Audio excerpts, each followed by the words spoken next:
Hi, friends. This is Donniel Hartman and Yossi Klein Halevi from the Shalom Hartman Institute. And this is For Heaven's Sake, and Israel is still at war. Today is day 221.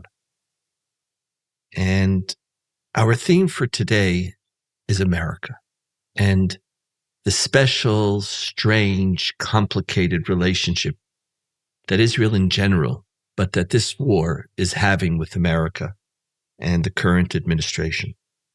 In general, this is a very strange time in Israel. There's a darkness, there's confusion, there's deep conflicting feelings. The desire to defeat Hamas is as strong as ever, but a sense or question or doubt as to whether that's possible permeates much of Israeli society. There still isn't a clear idea what we're doing and why we're doing it. The conversation around returning the hostages is becoming even more pronounced, precisely because that's the only objective that we feel could constitute any form of a victory. But at the same time, the hostage deal is off the table. We know Sinwar is surrounding himself with hostages. So it's just this 221 days, and there isn't a clear end, and there isn't a clear direction, and there isn't a clear purpose. And so it's dark, strange, confusing times for many. And part of what's aggravating it is our relationship to America. If there was one constant that uplifted Israel's spirit, it was America. It was the administration which made it clear to all of us, you're not alone. We're with you. Israel's security is ironclad. Someone wants to threaten it. The simple word is don't. Whether that don't was effective or not is a separate question.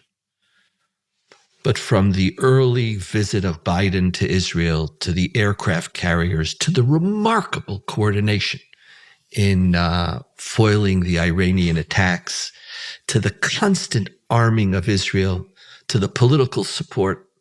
War is to say that it's difficult is trivial. But if there's anything that gave us extra strength beyond what we had inside as a society, it's our relationship with America. And now there's a conflict with America. For the first time, America said, even though it's a small, minor shipment, and we already have enough bombs to do whatever we need to do, we have enough equipment and munitions to do whatever is necessary to do in Rafah, assuming that it's necessary. It symbolizes an alienation that we're feeling so broadly around the world. Besides campuses, we're feeling it from governments, we're feeling it from people and demonstrations and statements. And now today, Egypt is saying whether they might want to downgrade their diplomatic relations with us. We feel it from in every direction. Maybe most significantly, the barometer of Israel's place in the world, called the Eurovision, which we just had this Saturday night. We had a phenomenal song and a phenomenal singer. And in the popular vote, we came in number one. But in the 25 countries, the official representatives of the broadcasting associations, we were number 15. And the discrepancy, like what's going on here? Then in general, whenever we don't win the Eurovision, it's because of anti-Semitism. But it's like it's a very funny conversation, Israel. But you saw, it's just there's major parts of the world are not with us. But at least we had America.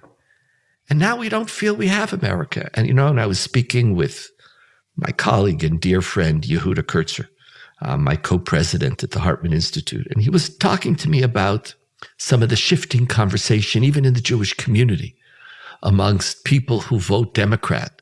After Biden said he's not sending it, he's betrayed Israel. He's now the enemy of Israel.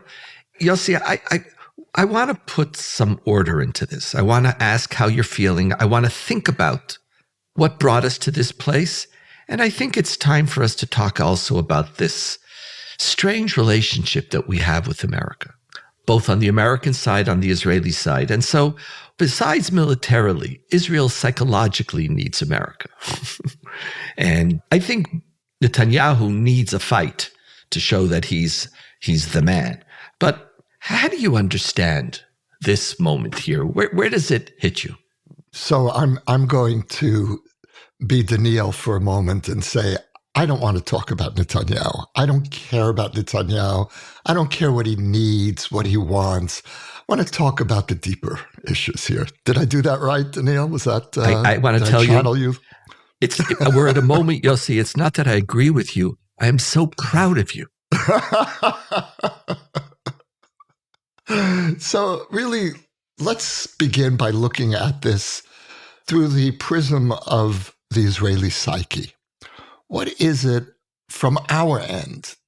Why do we feel so hurt, so angry? Because really, objectively speaking, what did he do? He's temporarily withholding some weapons that we don't even need for fighting in Gaza. This is really more a question of our capabilities if the war expands to the north.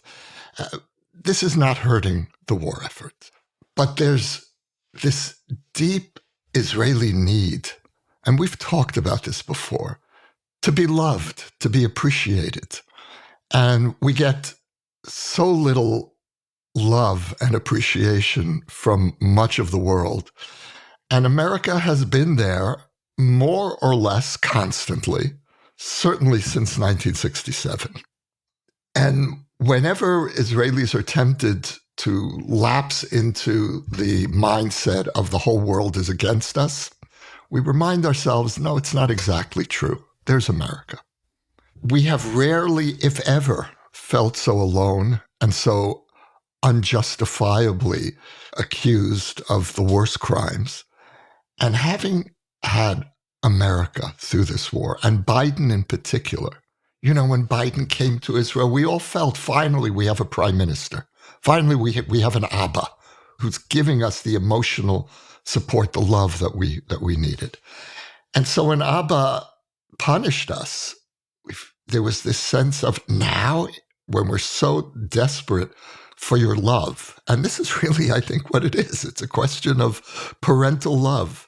Don't punish us now. So the sense of Israel feeling so vulnerable in its aloneness. And we also, I think, resent the fact, we may not express it, but we resent the fact that we're so totally dependent on America's love. It's deeper than America's material support. We need to know that we're not total pariahs. And Biden inadvertently has contributed to this sense of despair and rage that Israelis are feeling toward the rest of the world. And we know that what they accuse us of are crimes that we're not committing. We know this. And for Biden to begin to waver, and do you know what actually hit me much harder is the report that America is dangling before us intelligence information on the whereabouts of Hamas leaders. If you cooperate with us, we'll give you this intelligence. You're not going to share that information. This did get me upset. Withholding the bombs, really, that's not consequential. But if you're sitting on that kind of information and you're not sharing it with us, that's a kind of betrayal. I don't want to believe that that report is true, but it's an indication how we're all feeling so dependent and so needy. And we need that reassurance. We need America's love. And that's what I think this moment is for Israelis. No, it's really interesting. I want to play with your analogies, but first, I just have to, for the record, it was already denied that they were withholding, and I didn't believe it from the beginning. You know, America has the objective, from the beginning, wanted us to win. When America knows where Sinwar is and they're not telling us. But what's interesting is that If it was reported, you could believe it. Like someone thinks it's believable is what's interesting. It's a reflection of our anxiety. Of our anxiety, exactly. It's a reflection of anxiety. Israel and America are sharing intelligence reports for decades. But on this war, like they're literally sitting in our war cabinet. You think they would know where Sinwar was. And you also think that America knows where Sinwar is more than Israel knows. There's the whole story, but you're right. It's like in a family, it's half the time, 3/4 of the fights in families have not even been, it's assumptions. You hurt my feelings. And then once you hurt my feelings, I could assume that that's taking place. But Donniel, you just said something really interesting. You just said it's like a family. Is this relationship familial? I don't know. I really don't know. There's something strange about this relationship. It's not a normal relationship between two countries. The language is, we share our democracies. There's something different. There is no doubt that America takes license with Israel that it wouldn't take with any other country in the world. Now, it's true, it supports us extensively, but there's a comfort in intervening in Israel in a way, they also support Egypt and Jordan and Saudi Arabia. There's something about, I think America very often thinks that Israel is the 51st state. And Israelis think that America is the extension of the state of Israel. It's like, we have the West Bank and America's it's the West. I don't know what direction, that's the West. It's the other West Bank. Like we assume that it is our inalienable right that we actually have a veto in the Security Council. We little pishias, we have a veto. Because we have America. And of course, America is always going to be on our side. And of course, even when you remember, and we're not talking about Netanyahu, but it is conceivable for a prime minister of Israel to go to Congress and to critique the president of America because he sees himself as an insider in America. There's something strange about this relationship, without doubt. And Now it works the other way around too. You have Chuck Schumer, as I said, intervening publicly. I don't think Netanyahu should be prime minister. Fine, you don't think so. I don't think so either. But I'm a citizen of Israel. That's like it's the 50. I'm telling you, it's the 51st state. I think there's something about this relationship. Now, there is no doubt that Israel has benefited extensively from it, and according to all of AIPAC's literature, so has America.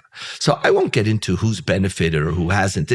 But it's gone beyond pure benefit to a deeper family need.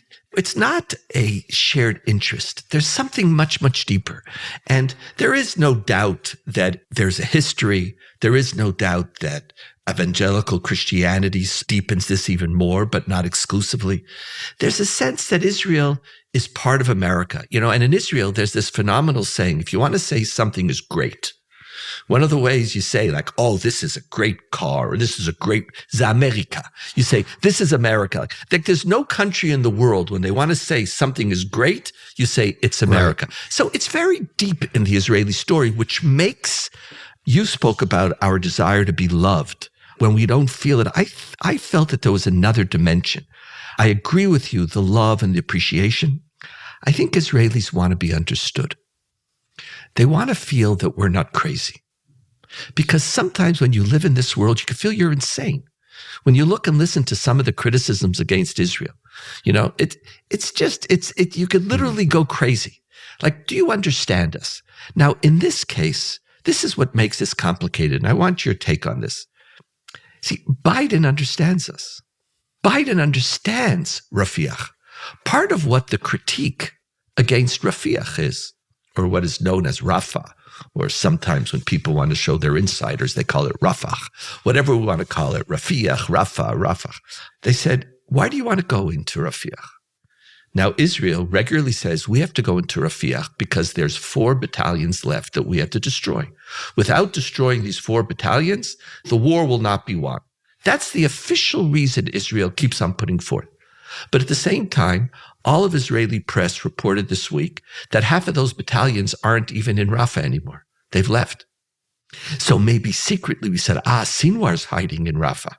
Now it's reported Sinwar's not in Rafah. Sinwar stayed all the time in Khan Yunis. And all the troops who've come back and reported to all of us have told us we almost didn't encounter any army, any Hamas in Khan Yunis.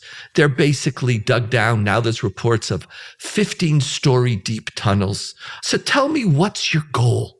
So America says to us, I'm with you. October 7th, just war. Destroying Hamas, just. A, you have to worry about civilian casualties, and B, what's your objective? So America's actually saying to us, so you're going to go into Rafah, and what are you going to do? You haven't dealt with the civilian population. There's going to be a unjust taking of civilian lives without a clear self-defense objective. All of the above. So we want to be understood. And then along comes a Biden who says, he's almost saying what a lot of Israelis are feeling like, okay, there's an inertia to this war. We want to win. We want to destroy Hamas if they have battalions, and we want to get to them. But you feel it. It's like sand. You can't hold it. It seeps between your fingers. And along comes Biden and says, I understand you. I understand you too well. What do you want me to understand? I understand Israel's interests, and I'm with you for Israel's interests. But is this in Israel's interest? And so it's a critique that is both upsetting. It's upsetting because without doubt, Hamas is happy. Whether Biden was correct or not, Hamas is happy today when Biden makes a statement like this, and they feel more emboldened. And at the same time, I think part of the mood we're in right now is we don't really understand. It's not that we want to stop, but we don't understand. So we want to be understood. Is Biden our inner voice? Is Biden our friend? Where is Biden right now? Look, I think that Biden, I love that notion of Biden as our inner voice. The problem is Biden has his own political complications right now, his own inner voice, and he's trying to juggle contradictions. One commitment is to be fully with Israel. Biden went all in after October 7th. You couldn't possibly be more identified with Israel's war than Biden was after October 7th. Now he's starting to pull back. Is he pulling back for objectively understandable strategic reasons? Maybe. Or is he pulling back because he's worried about his left flank in an election year? Maybe. That's legitimate. He's a politician. He needs to defeat Trump. But on his side, it's no longer so clear either. And the problem is that, as you just really indicated, Donniel, that when you withhold weapons, there's a deeper consequence even than the security implications. And in the Middle East, the psychological dimension is even more important. He's sending a signal to Hamas and, more importantly, to Iran that they're winning. Israel's on its way to being completely alone. Now, there are two components in this relationship that I'd like to speak about and that are playing out intensively now. The first is the strategic component. The second is the mythic. And strategically, it's interesting that since 1967, which is when Israel became a strategic partner with the U.S., that's when we proved our worth on the battlefield. America began paying serious attention to us and began treating us as a real ally. It only happened with the Six-Day War. And in the Six-Day War, we defeated not only Russia's allies, but Russia's weapons. So we became a kind of testing ground for America in its proxy war with the Soviet Union. We were the hot war in the middle of the Cold War. And so we were this front line, a very useful front line for America and the West in its struggle with the Soviet Union. What made the Israeli-American relationship so durable is that it outlasted the end of the Cold War and the collapse of the Soviet Union. We were able to instantly pivot from being useful to America in its struggle with the Soviet Union to being useful to America in its struggle with radical Islamism. And once again, we were the front line.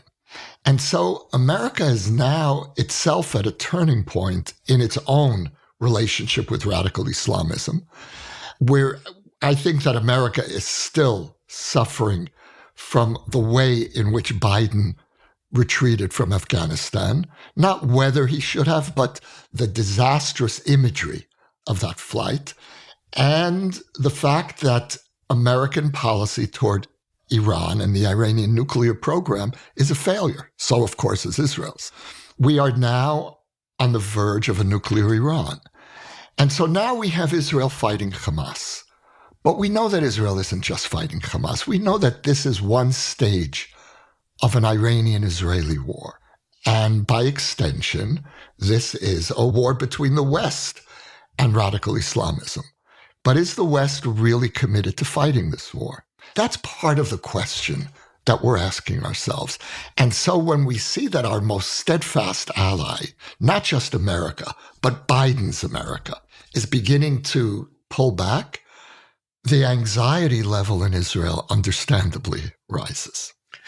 I want to, with great trepidation, delve into American politics. You know, by virtue of my rabbinic ordination, we believe we're experts in everything. From Bible to Talmud, not just Israeli politics, but world politics. Just ask me. I have an opinion about everything. So, but I want to do it with great trepidation. I want to make one. So in other words, Donniel, our podcast takes the place of the weekly sermons that you don't get a chance to deliver. Right. But one thing I don't do is I don't connect the events of the week to the weekly portion, how somehow they're always connected. You know, events of the world are somehow follow the weekly portion of the Jewish tradition. I'm not going to say a lot about America and about internal American policy. I just want to say very clearly, I do not believe that anything that Biden is doing right now has anything to do with his concern about his election. I know it's being presented. You see it in the New York Times. You see it in a number of things.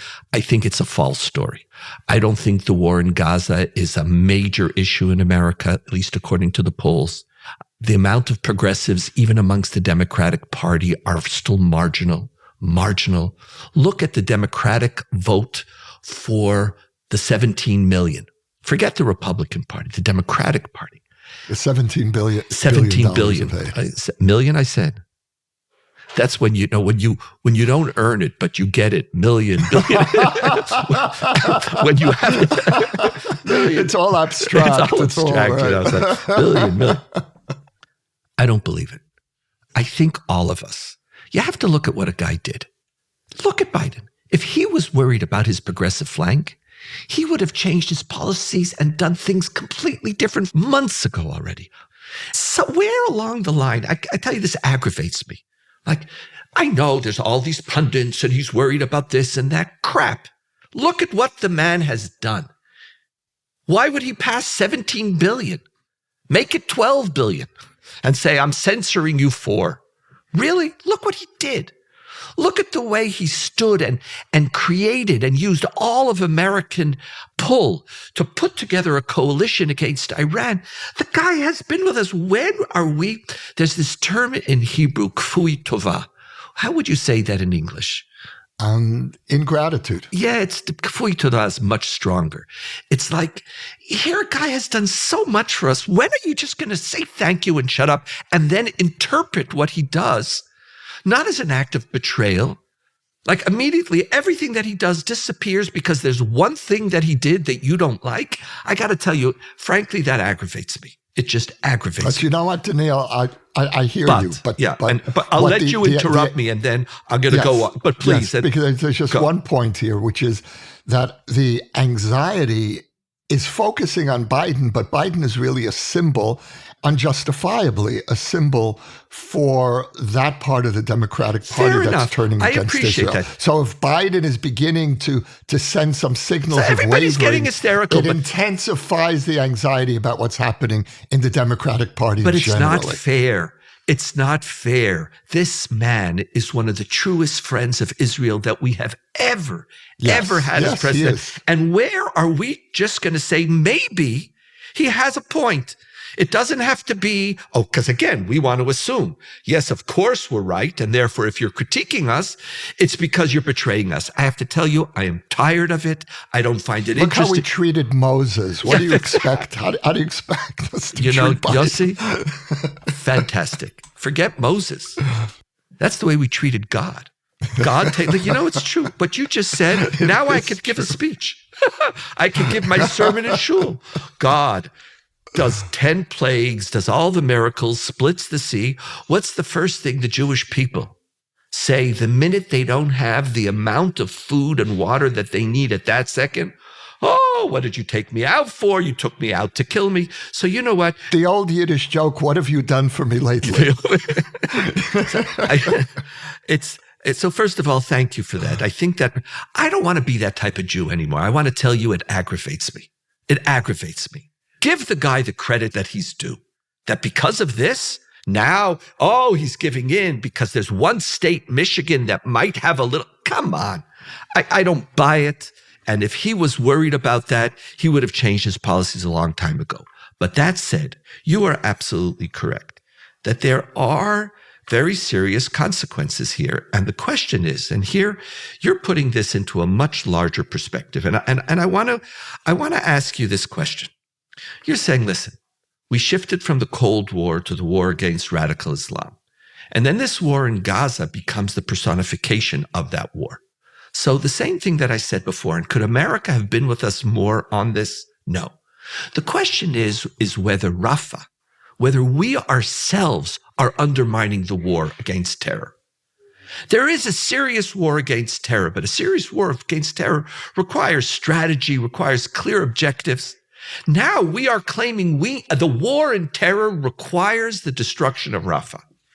And the American government is saying, I want to fight radicalism. Well, the destruction of Hamas. I know, but this is the story. We have to go into Rafah. And when we go in, we don't go muchi. We don't massage the buildings. We're not repaving roads when we go in. But the Biden administration has said for months, you want to go into Rafah? I'm with you. Give me a plan you have yet to give me a credible plan. Not only that, listen, Blinken he's just saying what Israeli commentators are saying now all the time. And you know what? He's saying what all of us know. You know what we're doing today? We are fighting in Jabalia. We're fighting in Zaytun. We're fighting in central Gaza. We're fighting in northern Gaza, in places that we have fought over and over and over again. As Israel moves out, the so-called battalions that we destroyed, the 20-something battalions of the center and the north, the reality is we didn't destroy them. And so Blinken and Biden are saying, you want to go in and you want to cause serious civilian casualties in the so-called war against radical Islam. You're not winning, and your strategy, frankly, stinks. And he's saying it. That's not a betrayal of Israel. That's a critique against the way we're conducting the war. And frankly, I think that critique is perfectly legitimate. Now, in Israel, you can't say you're against pursuing the war. As long as Hamas is still firing missiles, and as long as the hostages are not home, there is no call for a ceasefire in Israel. Even amongst everybody calls for a deal, or half the society calls for a deal. Nobody's calling for a ceasefire. It's like almost the nightmare of October 7th is still haunting you, and you haven't repaired anything yet.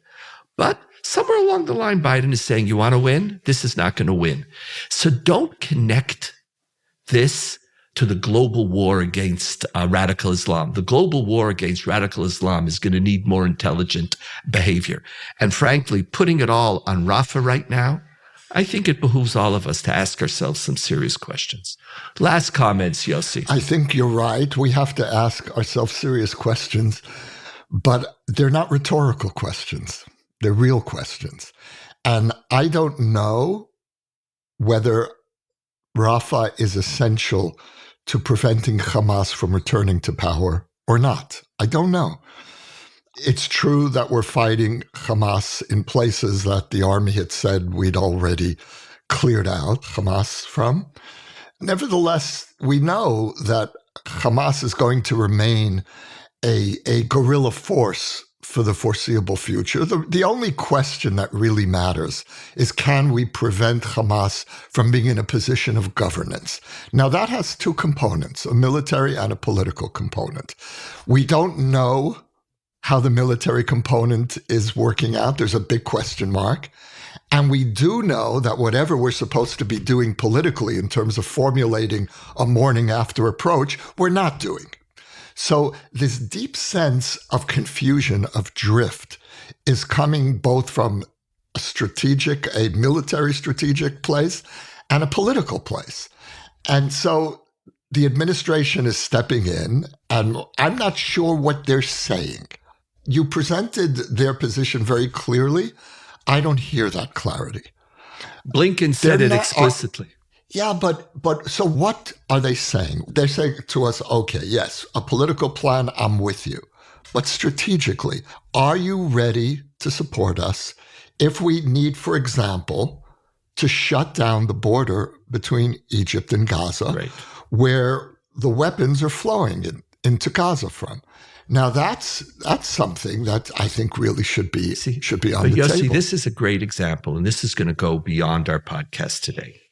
If Israel said, I have to go into Rafah because I have to capture the Philadelphia corridor, which is the line between Rafah and Egypt, which basically is filled with tunnels, and the primary source of missiles, technology, weaponry, and Hamas money is controlled there. If Israel said from the beginning, why am I going into Rafah? I have to control the Philadelphia corridor. In fact, as each one of us has our own internal circles, the Army 3 months ago was talking about the Philadelphia corridor. Go do a little search. Because as you know, I scour the newspapers, literally hours a day. Nobody's talking about that. They talk about going into Rafah. They talked about it because there's the 4 battalions. That's what they talk about. And we know the battalions aren't there. Secretly going into Rafah was built around the fantasy that maybe that's where we were going to catch Sinwar. And now that's gone because, at least according to the sources, which is also funny because America wasn't going to tell us, but now we all know he's in Khan Yunis. So the whole thing is crazy. But if that's what we wanted to do, by the way, that was something we should have done 3-4 months ago. When we moved into the north, close off the south, the whole thing is a mess. I think what America's telling us is, we could want to read America as a marriage. And then Biden, with this declaration, has divorced us. That's what I find obnoxious. I think It's not a marriage. I think it's a family. Or if it is a marriage, he's telling us we need counseling. Or we need counseling, or he's an Abba. Or maybe he's not an Abba. Maybe he's a brother and a sister. I think that's what he is. And he's saying to us, you got to do better. Let's not read it as a divorce. I have a feeling, though, you want to say one last thing, Yossi. Yeah, I mentioned earlier that there are 2 components in this relationship, strategic and the mythic. And the mythic is also hovering over this moment. What binds America and Israel all along has been this sense of a shared mythos. We're all committed to the future. We're all committed to a noble ideal, whether we always fulfill it or not. We're the little brother. Iran calls us the little Satan and America's the big Satan. So we actually see that sibling relationship, but in reverse, we see it as something exalted, that these are 2 countries that really they're both societies of immigrants. They're both societies that have upheld at least a vision of democracy and justice. And the shared mythos is breaking down. And it's breaking down on both sides. And each side is looking at the other and saying, are you still committed to the mythos that held us together? Are you, Israel, still committed to democracy? Are you, America, still committed to defending our shared interests? And big question mark over not only the strategic relationship and how that's playing out, but much more deeply, the values and the visions that have held this relationship together for so many years. I'm not going to say this because I'm giving you the last word, but I'm just putting it out there for us to talk about in the future. Part of the shift in mythos, as you say, is there is no doubt that part of the American critique of Israel during this war is that they would like this war not just simply to defeat Hamas, but to be something bigger against radical Islam that will require the Sunni coalition and it will require a peace process. Our sibling in America is in a different place than most Israelis are. And as a result, there is a tension here. But my only prayer is, let's give America the love, the respect, and the gratitude that I believe they're due. That doesn't mean that we have to accept that they're right. Doesn't mean we have to accept that every statement is correct and doesn't have consequences. We're not alone. Well, Yossi, good to be with you. Wonderful. This is, for heaven's sake, still Israel at war, day 221. For more ideas from the Shalom Hartman Institute about what's unfolding right now, sign up for our newsletter in the show notes or visit shalomhartman.org/Israel at War.